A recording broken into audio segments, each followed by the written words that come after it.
ভাই 24-এর গণ অভ্যুত্থানের পরে হাসিনা সরকার যাওয়ার পরে ছাত্র জনতা বা দেশের জনগণ মিলে ইউনূস সরকারকে সমর্থন দিল। ইউনূস সরকার প্রধানে বসলো।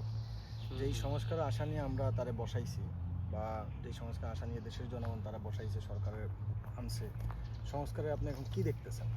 আসলে মানুষ একটা স্বপ্ন নিয়ে একটা পরিবর্তন ঘটিয়েছে বা পরিবর্তিত পরিস্থিতিতে সবাই আশা করছে দেশে ভালো একটা সংস্কার হবে বা একটা পরিবর্তন হবে, নতুন বাংলাদেশের স্বপ্ন দেখছে। অবশ্যই। তো সেটা দেখার পরে যত দিন যাচ্ছে সে স্বপ্নগুলো প্রকাশে হয়ে যাচ্ছে, স্বপ্নগুলো আসলেই বাস্তবায়নের দিকে যাচ্ছে না। তার কারণ হিসাবে আমরা যেটা দেখতে পারি যে সকল রাজনীতিবিদরা বড় বড় সকল রাজনৈতিক দল একমত হইতে পারে না কোন কোন জিনিসগুলোতে তারা সংস্কার করতে চায়। যদি তারা ওইটা একমত হইতে পারতো, সরকারের একটা রোডম্যাপ দিত যে আমরা এই সংস্কারগুলো চাই, এতদিনের মধ্যে চাই, বা নির্বাচনের রোডম্যাপ আর সংস্কারের রোডম্যাপ দুইটাই যদি একসাথে চাইতো, তাহলে সরকারের জন্য কাজটা ইজি হইতো আর জিনিসগুলো আমাদের জন্য উপকারী হতো। কিন্তু ব্যাপার হইলো তারা একজন এক এক দিকে চাচ্ছে। কেউ আগে নির্বাচন চাচ্ছে, তারা পরে সংস্কার করবে, কেউ সংস্কার করে নির্বাচন চাচ্ছে। এখন তাদের ঐক্যমত না হওয়ার কারণে সরকারও জিনিসগুলোতে ফোকাস করতে পারতেছে না। তো আমি বলতে চাই, যেহেতু অনেক দিন হয়ে গেছে, 8-9 মাস 10 মাস এমন হয়ে গেছে, তো হ্যাঁ, যেহেতু এটার কোনো আমরা ভালো কোনো আউটপুট দেখতেছি না, তো সাধারণ প্রবাসী হিসাবে আমরাও তো একজন বাংলাদেশি নাগরিক, সেই হিসাবে আমাদেরও একটা সংস্কারের প্রস্তাবনা আছে। কারণ দেশে অনেকগুলো সংস্কারের দিক থেকে প্রস্তাবনাটা কি? আমার প্রস্তাবনা হলো, আমরা যেটা জানি, বাংলাদেশে পৃথিবীর ইতিহাসে বাংলাদেশে সবচেয়ে বেশি রাজনীতিবিদ আছে। তো আপনারা যদি রাজনীতিবিদদেরকে প্রশ্ন করেন আপনার রাজনীতিটা কি, কেন রাজনীতি করেন, তারা এক বাক্যে আপনাকে বলে দিব যে দেশের জন্য রাজনীতি করি, দেশের স্বার্থে রাজনীতি করি, দেশের সেবা করার জন্য।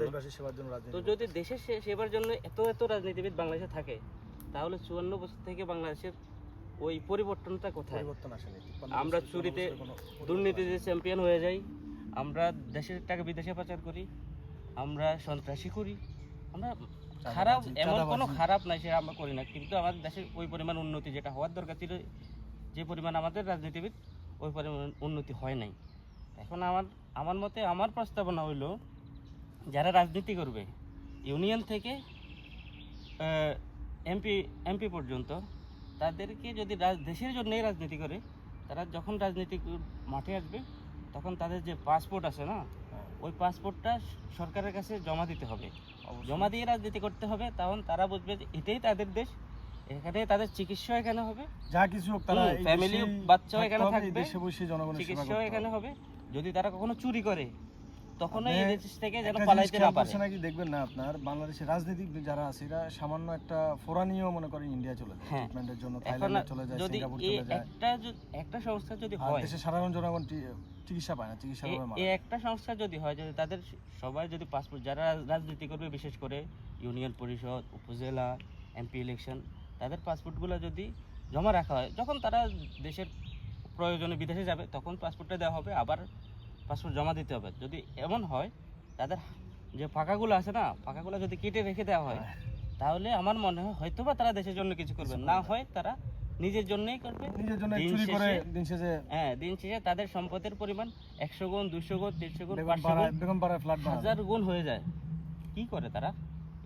এটাই দেশের সেবা। আসলে দেশের রাজনীতি দুঃখজনক। এই যে 24-এর অভ্যুত্থানে চিকিৎসা করতে পারছে। আমি মনে করি একজন সাধারণ প্রবাসী হিসাবে প্রবাসীদের পক্ষ থেকে আমারও একটা প্রস্তাবনা হলো যে সংস্কার, যদি কোনো সংস্কারে না হয়, কেউ যদি একমত না হয়, সবাই শুধু একটা সংস্কার যদি করে দেয়, সেটাও দেশের জন্য ভালো হবে। সেটা হলো রাজনীতিবিদদের পাসপোর্ট দেশে রাখতে হবে, তাদের চিকিৎসাও দেশে হবে।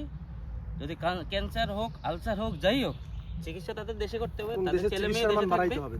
হ্যাঁ, শুধু চিকিৎসা না, সকল দেশের সাধারণ আমরা যারা যে সুবিধাটা নিব, যে মানের সেবা পাবো, তারাও সেই মানের সেবা নিতে হবে, সেম মানের সেবা পাবে। এমনকি তারা যেন দেশ থেকে না পালাইতে পারে যদি কখনো তারা অন্যায় করে। এমনকি লাস্ট যদি তারা এই গ্যারান্টি দিতে পারে, যদি তারা মন্ত্রণালয় যে কোনো দায়িত্বে থাকে, চ্যালেঞ্জ দিয়ে যেন বাইরে হইতে পারে 10 বছর পরে যদি কেউ অডিটে আসে, আমার যেন 1 টাকা দুর্নীতি